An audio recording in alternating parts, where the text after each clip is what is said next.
Joan Jeffries as Marion Kirby, the ghostess with the mostess. Robert Sterling as George Kirby, that most sportive spirit.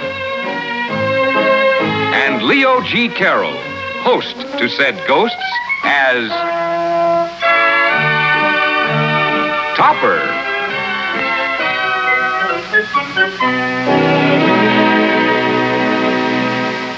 Come on, Topper, we're going to the ball game. George, leave that alone.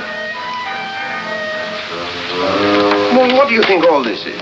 What do you think a wastebasket is for? It's out of the question today. You go without me. Well, Topper, we're all going. Even Neil, he's a water boy. Yeah, we're supposed to bring fun into your life. Fine. Then you leave me alone and I'll be as happy as a chipmunk. But, Topper, you've got to go. No, Marion, George, let go. Let go. Let go. Remarkable. Simply remarkable.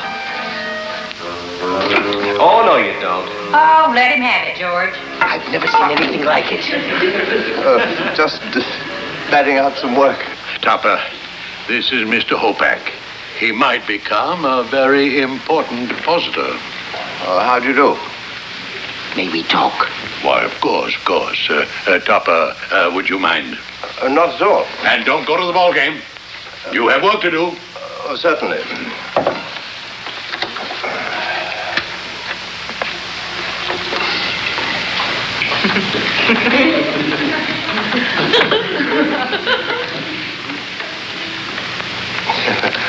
Opening day. A little peculiar, but a hard worker. We should like to hire him for one night. Tonight. I don't know. He may be quite late on these papers, and it's imperative that they be finished by tomorrow. What are the total assets of your bank? About $4 million. How would you like to have them doubled? Double? Well, nothing here that can't wait.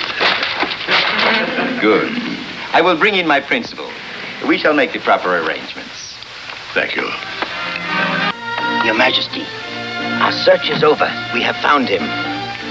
He looks like me. He is a perfect likeness. Perfect. You're certain, Hopak? Enough to be your twin, sire. And he's available to us? I have touched upon his master's Achilles' heel, money. He is available. Good. I'll meet him. Well, where do you think you're going? Nowhere at the moment. Nowhere, eh? Is that why you have your coat and hat on, I suppose? You're sneaking off to the ball game. That's where you're going. I think that might be a very good idea. Oh, it might it? Well, let me tell you something. You're going to sit right here at this desk until every one of these papers are cleared off. Nothing easier. Have you completely lost the last vestige of mind you once possessed? Who are you talking to? To this incompetent catastrophe, masquerading as a man, that's who. You fool. You are speaking to King Rupert the 13th of Borkovia. It's not Topper. Who is this one? Don't tell him. This, Your Highness, is Schuyler, the employer of Topper. You understand it was a natural mistake, Your Majesty. There is a very strong resemblance, although Your Majesty is much better looking. Enough. I'm satisfied with the resemblance. You don't want to see Topper? I think it might be better not to. Tell him nothing. That will be best. You forgive me for asking, Your Majesty, but is there some danger involved? There is some slight danger. Slight. The usurper to the Borokovian throne has followed the king and queen to this country. We have information he may strike tonight, May. There is some slim chance, but we wish to take every precaution. And, you want Topper to spend the night in the royal suite as the king? Yes. Have him at the Carlton Towers, Suite B, promptly at 6. No. I'm sorry, but Topper means more to me than money. I'm looking for a bank to handle the entire American assets of my country. $30 million. His widow will never want. I have him there this evening. The risk will be slight. Tell him nothing. Yes, of course, Your Majesty.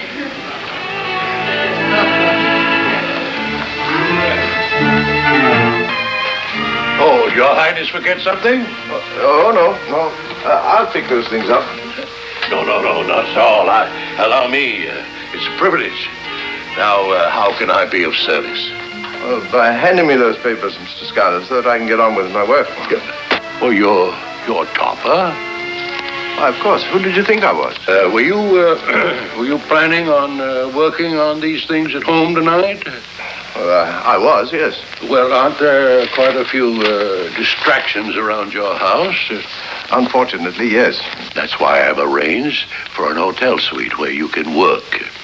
It'll be quiet and you won't be disturbed. Oh, thank you, Mr. Schuyler. Not at all. That's Suite B, Carlton Towers. Shall I need all that room? And I hope not. Goodbye. Good luck, Topper. Good luck, old man. It's time, Hopak. We're ready, sire. His Majesty remembers. Mrs. Topper's name is Henrietta. A close friend is Elsie. The button that opens the bar is on the west side of the living room, waist high. Yes, I know. The Queen, is she awake? I think not, Majesty. Your Highness still intends to tell her nothing? I think it better so. Are you going out, Rupert? Just a few moments, my love. I shall return at 6.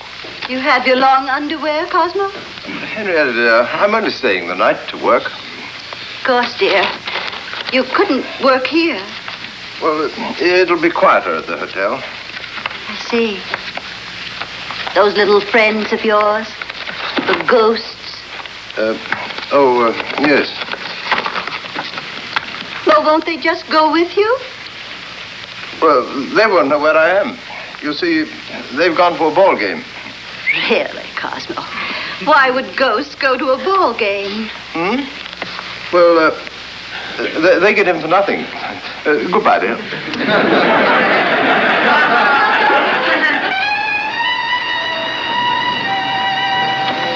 Here you are, sir.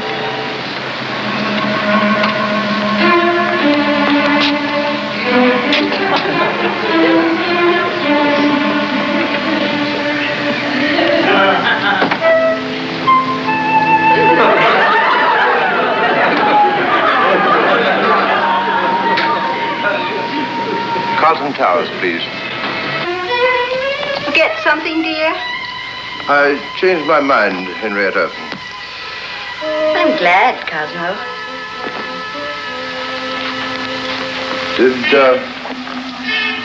Did Elsie call?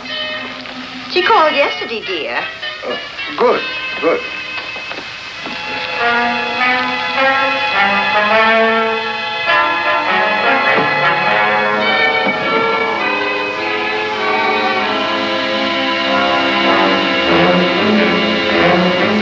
And how is my little pigeon? Cosmo. And shall we spend a pleasant evening together? Of course, dear. But what about the ghosts? What ghosts? The ones you were going to the hotel to get away from, remember? Are they here now? You said they went to a baseball game. Oh. They should be back any minute. Isn't that the strangest thing? We've been married 20 years, and I never knew you wore a monocle. I should go and unpack. I'll do it for you, dear. And draw your bath. Hopak, you bungler. Ghosts.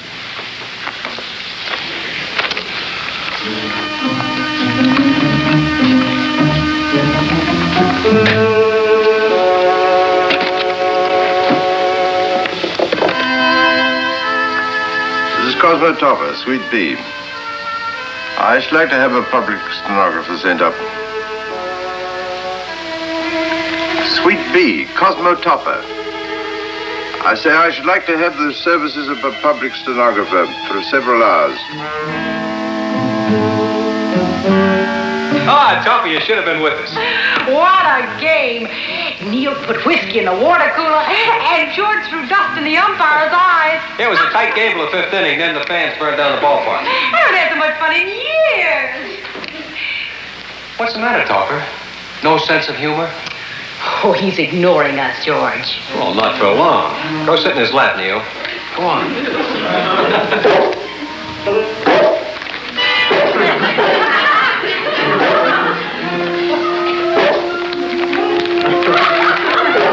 Catch, Topper.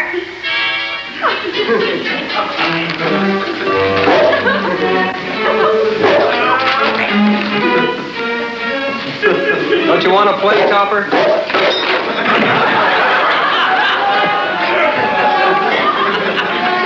the matter with him? He acts like he's never seen a ghost. Mrs. Topper. I mean, dear, help. Overwork. He's finally cracked. Why, Cosmo, what's the matter? Why, things are going round. This ball, why is it chasing me? I guess it wants your autograph. What? Hey, Marion, it must be his amnesia again. Oh, no. Oh, yes. And there's only one way to bring him out of it. Remember? Oh, George, not too hard.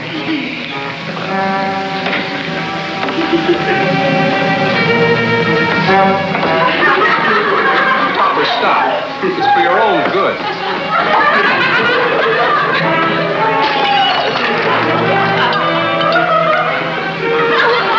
Cosmo, did you hurt yourself? Members of the court, greetings. Caught. Oh, poor Cosmo. He thinks he's been arrested.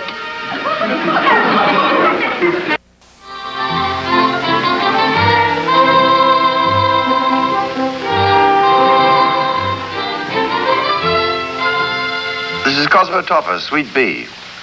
Yes, I've been waiting 30 minutes for that public stenographer. Thank you very much. Were you calling someone, Rupert?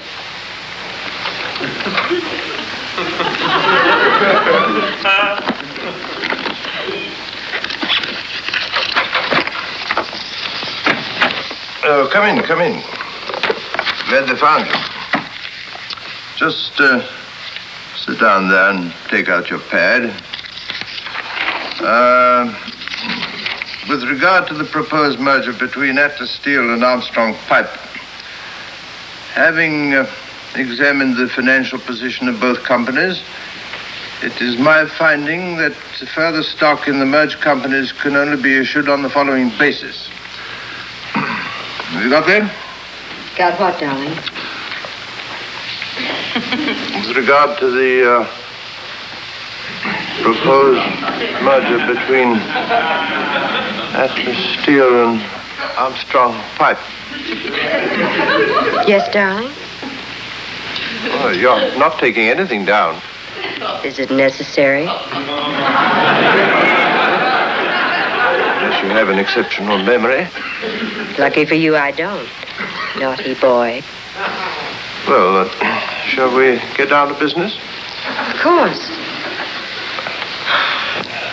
Perhaps we'd better not. Let's call room service again. Why? I must have had a bad connection, I think. Did you come from in there? Naturally, darling. You mean you come with the suite? But of course I do. Mr. Schuyler should have told me. You act so strangely. Is something wrong? So I think I'd better go. You're leaving? Nothing personal. And thank you very much. No. This time you do not run away. You're spoiled and selfish, but I'm only flesh and blood. This time I'll not stand for it. Your place is here. Here? Your place is here, Rupert. Rupert? Are you feeling better, Cosmo? Shall I send for Dr. Gifford? Gifford? Who's Gifford? Send for my palace physician. Of course, dear. Don't excite yourself. You've changed somehow. Kinder. Not the old Rupert, Rupert the cruel. Well, You're the man I once loved, but I could love again. I do my best. Anything, Rupert? Anything? Yes, my fountain pen. I think it's broken. Yes, Mr. Schuyler, dear. He came as I was about to call the doctor. Oh. He's just not himself at all, Mr. Schuyler. It's no wonder. What do you mean? Mrs. Tupper, I've done something that my conscience won't let me go through with. Your husband may be in considerable danger. But it's just his head, Mr. Schuyler. Mrs. Tupper, this man is not your husband. He certainly is. We have our marriage license upstairs in the bedroom. I don't understand. Didn't you notice anything peculiar about this man's behavior? Of course. How else could I be sure it's Cosmo? Right now, your husband is in Suite B at the Carlton Towers Hotel. And thanks to me, he's in danger of being assassinated as the king of Boracovia. Really? Yeah. I wonder how he does it. I wonder myself. Don't you see what he's saying, George? That isn't Topper at all. An imposter? Come on, we've got to say Topper. Right with you. I'll bring my ball bat, Marion. What is the matter, Rupert? Well, this sofa is so crowded. You jest. You're gay. It's like our honeymoon in Cannes, remember? Honeymoon in Cannes? That must have been very crowded, too. Topper, we've come to see you. George, look at him. What are you doing here? Well, what are you doing here? Well, I'm here because I love you. I came here to work. You're being cruel again, Rupert. Rupert? Oh, what a dog. Just mind your own business. Don't treat me this way, Rupert, I beg of you. And to think we came to save your life, Topper. Yeah, but what a way to go. Wait. Stay here. To the death, Rupert.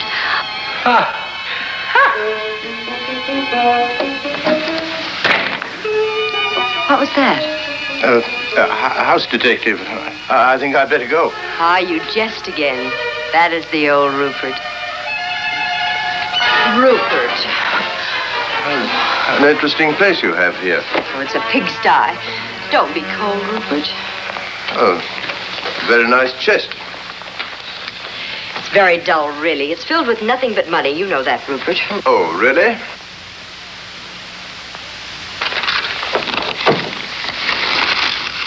Why, these are $100 bills.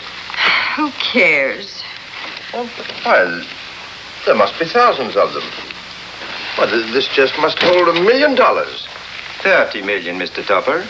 Oh, how do you do? What do you want, Hopak? Why do you come into the king's presence unbidden? And why do you call him Topper? I shall explain, Your Majesty. You see, this chest contains the entire treasury of Boracovia, a small country. You're investing it in this country? In a sense, yes. You see, the people of Boracovia do not know that the treasury has departed with their king. Should they find out, we assume that the people will be in anger. Yes, I can see that. But should their king die through violence and the money vanish, then the people will have no one on whom to vent their anger. Well, I certainly hope nothing like that happens. What are you prating about, Hopak? Your Highness, this man, Cosmo Topper, is the exact double of King Rupert the 13th. No one can tell them apart. What? Oh, really? Well, that's very flattering, I'm sure, but what are you doing? King Rupert the 13th, also known as Rupert the Cruel, is about to die under mysterious circumstances. Oh, come now. He's not even here. Isn't he? George! Marion! Do Hopak, something. you can't do this. Quiet. It is Rupert's command.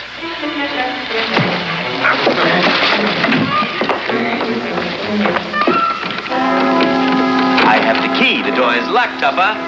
You do not believe me. The key.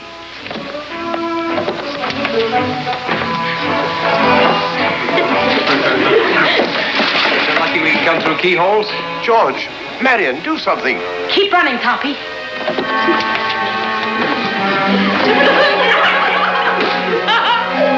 He's all yours, George.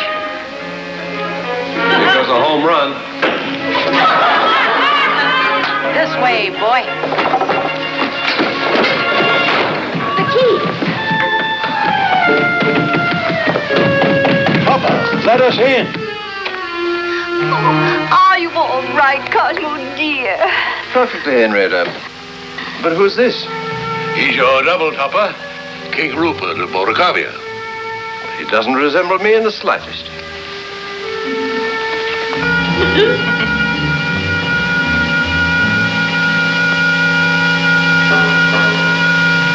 Room for one more, Topper. Alley-oop.